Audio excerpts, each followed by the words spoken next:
இது மாநாடு, மகளிர் மாநாடு, திராவிட முன்னேற்ற கழக மகளிர் மாநாடு. அதை முதலமைச்சர் வெஸ்ட் ஜோன்ல 39 தொகுதிகள் இருக்குது.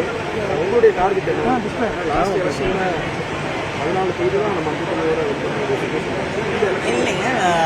நீங்கள் சொல்கிறது போல் இன்று பலரும் முன்வைக்கக்கூடிய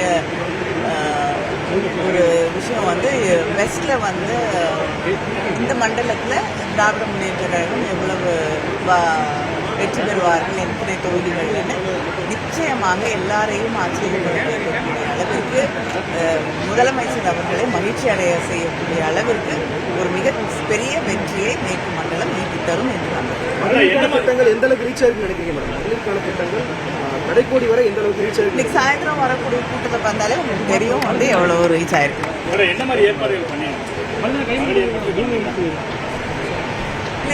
மகளிர் யாராக இருந்தாலும் திமுக மாநாட்டில் வரக்கூடியவர்கள் பாதுகாப்பாக வந்து பாதுகாப்பாக போகக்கூடிய பொறுப்பை திராவிட முன்னேற்ற கழகம் மாவட்ட கழக செயலாளர்களும் ஏற்றுக்கொள்கிறார்கள்.